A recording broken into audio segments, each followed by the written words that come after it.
আসসালামু আলাইকুম। আজকে আলোচনা করব রিজার্ভিক্স ট্যাবলেট সম্পর্কে।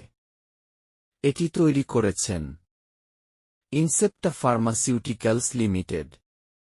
এটি কিভাবে খাবেন ও কেন খাবেন ও এর পার্শ্ব প্রতিক্রিয়া কি তা আজকে বিস্তারিত জানাব।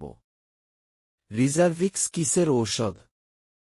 Osteoarthritis, rheumatoid arthritis, ankylosing spondylitis, দাঁতের ব্যথা, আঘাত পরবর্তী ব্যথা, পিঠের নিচের ব্যথা, গাইনোকোলজিক্যাল ব্যথা ইত্যাদির মতো তীব্র এবং দীর্ঘস্থায়ী উভয় ব্যথায় ব্যথা এবং প্রদাহ উপশমের জন্য রিজার্ভিক্স নির্দেশিত হয়। ডোজ: প্রাপ্তবয়স্কদের সর্বাধিক প্রস্তাবিত ডোজ হল দৈনিক 200 মিলিগ্রাম, দুটি পৃথক 100 মিলিগ্রাম ডোজ হিসাবে নেওয়া হয়, একটি ট্যাবলেট সকালে এবং একটি সন্ধ্যায়। শিশুদের মধ্যে এসেক্লেফেনাক ব্যবহারের কোনো ক্লিনিক্যাল তথ্য নেই।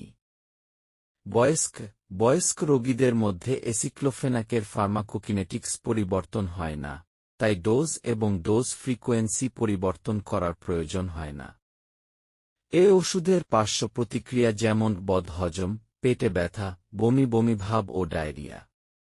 কখনো কখনো মাথা ঘোরা দেখা দিতে পারে। চামড়ায় পুরাইটাস ও ফুসকুড়ি দেখা দিতে পারে।